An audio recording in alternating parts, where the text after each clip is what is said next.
નમસ્કાર ખેડૂત મિત્રો, મારું નામ છે અલ્કેશ પટેલ અને આપણી YouTube ચેનલ છે ખેતીની વાત મારું ગુજરાત. આપણી દુકાનનું નામ છે મિત્રો Hindustan agro seeds Kalavad, proper Kalavad, તાલુકો કાલાવડ, જિલ્લો જામનગર. મિત્રો તારીખ થઈ છે આજે મિત્રો 25/3/2025. હવે વાત કરવાનું છે કે આપણે અત્યારે ઉનાળુ વાવેતર જે છે એ તલીના વાવેતર છે, મગના વાવેતર છે, અડદના વાવેતર છે, આ પ્રકારના વાવેતર નોંધાય છે. મગફળીના વાવેતર એકંદરે છે પણ બિલકુલ ઓછા છે. તો અત્યારે મગ અને તલીમાં શું સારવાર કરવી જેના થકી આપણો જે ઉનાળુ પાક જે છે એ સમયસર એનો વૃદ્ધિ વિકાસ થઈ અને સારું ઉત્પાદન આપી શકે, એના માટે શું કાળજી રાખવી, એના વિશે આજે આપણે થોડીક ચર્ચા કરશું મિત્રો. તો વાત કરીએ સર્વપ્રથમ તલના પાકની. તો તલના પાકનું આપણે વાવેતર કરેલું છે, ત્રીજું પિયત આપી દીધું છે. 1 મહિના સુધીનો પાક જે છે એ થવા આવ્યો છે. 25 દિવસથી 1 મહિના સુધીનો તલનો પાક થવા આવ્યો છે. તો તમારે છંટકાવ કરવાનો છે કોઈ પણ એક સારી કંપનીની ઈયળની દવાનો, કેમ કે એમાં ઈયળ પણ નોંધાતી હોય છે અને મોલાનો એટેક પણ નોંધાતો હોય છે. તો એની અંદર તમે વાપરી શકો છો કોઈ પણ સારી કંપનીનું ઇમામેક્ટિન બેન્ઝોએટ, જે આપણે પ્રોક્લેમ આવે છે, બરાબર છે. પ્રોક્લેમનો છંટકાવ કરી શકો છો ઈયળ માટે.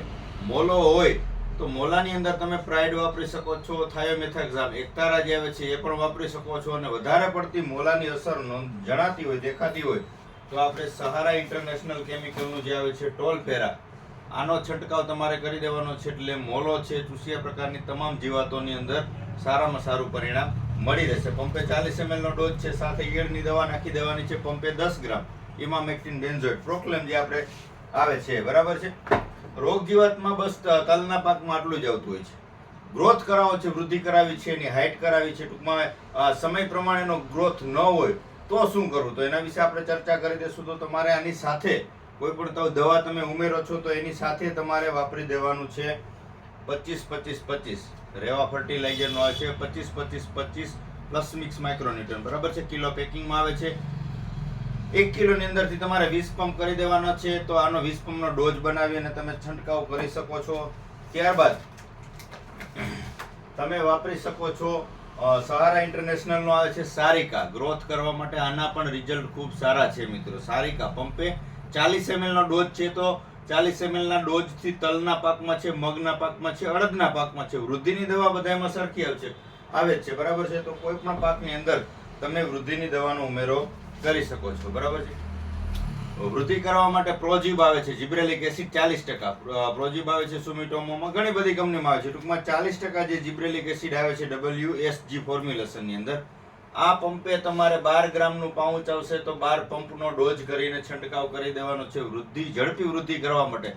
એનો વિકાસ આખો રૂંધાઈ ગયો છે, નવું કપૂર ફૂટતું નથી, છોડ આખો 3 પાંદે થઈને રોકાઈ ગયેલો પડ્યો છે. તો એક વખત તમે ચોક્કસથી આ પ્રોજીબ જે આવે છે 40% જીબ્રેલિક એસિડ, આનો છંટકાવ કરશો તો તમારો ગ્રોથ એકદમ ઝડપી ચાલુ થઈ જશે અને વૃદ્ધિ વિકાસ સારો થઈ જશે. પણ આની એક અવસ્થા હોય, તમારે ફ્લાવરિંગ શરૂ થાય ત્યાર પછી આનો ઉપયોગ કરવાનો નહીં, જીબ્રેલિકનો, બરાબર છે. એ 20 દિવસથી લઈ અને 35 દિવસનો પાક હોય તો એ સમયગાળાની વચ્ચેના સમયગાળામાં તમે વાપરી શકો છો. તલમાં, મગમાં, અડદમાં કે મગફળીમાં આ સમયગાળામાં તમારા ગ્રોથ કરાવવા માટે તમે જીબ્રેલિક વાપરી શકો છો. બાકી અન્ય જે દવાઓ છે મિક્સ માઇક્રોન્યુટ્રન આવતા હોય છે, આ સારિકા જે છે, આ દવા તમે ગમે ત્યારે વાપરો તો એનો પ્રશ્ન થતો નથી. પણ આ જીબ્રેલિક જે છે એનો અમુક સમયગાળો હોય છે, તો એ સમયગાળે ચોક્કસથી વાપરવું મિત્રો. હવે વાત કરી દઉં તમને મગ છે, અડદ છે. આ પાકની અંદર થ્રિપ્સનો એટેક ખૂબ હેવી આવતો હોય છે, વધારે પડતો આવતો હોય છે. તો નોર્મલ પહેલો છંટકાવ તમે પ્રોફેનોનો કરી શકો છો.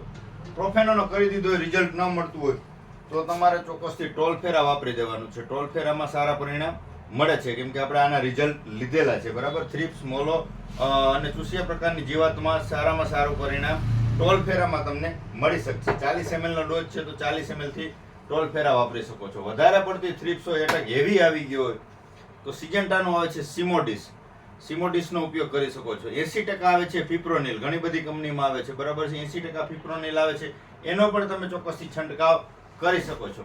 સારા પરિણામ આવે આવા છંટકાવ કરજો, જેથી કરીને ઉનાળુ પાકમાં થ્રિપ્સ, કથીરીનો એટેક વધુ પ્રમાણમાં મગ અને અડદમાં જોવા મળતો હોય છે. થ્રિપ્સ જાય જ નહીં, કથીરી આમ એમ કહીએ તો સારી દવાનો ઉપયોગ કરશો તો તમને સારામાં સારું પરિણામ 1 થી 2 છંટકાવમાં મળી જશે. ઓલા તમે ઉપરા ઉપર 5 છંટકાવ કરશો પણ પરિણામ મળશે નહીં. અને જે તમારો પાકનો સમયગાળો હોય જતો રહે, એટલે એનો ફ્લાવરિંગ ન આવે, ગ્રોથ ન પકડે, એટલે ઉત્પાદન ઘટવાનું છે મિત્રો. એટલે ખાસ કાળજી રાખવાની છે કે એકાદો છંટકાવ નોર્મલ લઈ લેવાનો, રિઝલ્ટ ન મળે તો સારી દવા ચોક્કસથી ઉપયોગ કરી દેવાનો. એમાંય મેં તમને વાત કરી દીધી એ પ્રમાણે ગ્રોથની દવા તમે ઉમેરી શકો છો. સાથે તમે મોનો આપવો હોય, મોનોકોટો જે આપણે દેશી દવા, જૂની દવા, તો આનો પણ તમે ચોક્કસથી ઉપયોગ કરી શકો છો. મોનો આપવાથી પણ કુણપ જે છે, ગ્રીનરી સારામાં સારી જળવાઈ રહેતી હોય છે મિત્રો. તો આ મુજબ જે છે તલ અને મગના ઉનાળુ અત્યારે વાવેતર છે, આમાં અત્યારે જે સ્થિતિ છે હાલની પોઝિશન એ મુજબની આપણે માહિતી આપી છે મિત્રો.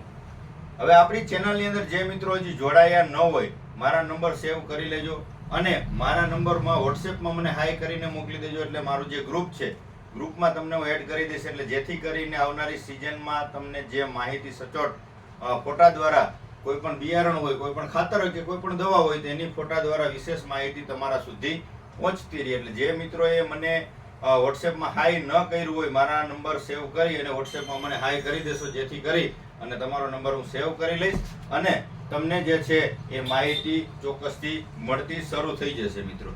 તો બસ આ મુજબની અત્યારે ઉનાળુ પાકના વાવેતરની માહિતી હતી. આવનારું ચોમાસું સિઝનમાં આપણે એડવાન્સમાં જે છે કપાસનું બિયારણનું બુકિંગ ચાલુ કરી દીધેલું છે મિત્રો. તો જે કોઈ મિત્રોને એના વિસ્તારમાં સારી થતી હોય આવી વેરાયટીનું વાવેતર કરવાનો મારો આગ્રહ છે અને આવી પ્રકારની વેરાયટી મારી પાસેથી મેળવવા માંગતા હોય તો ચોક્કસથી તમે નોંધણી કરાવી દેજો.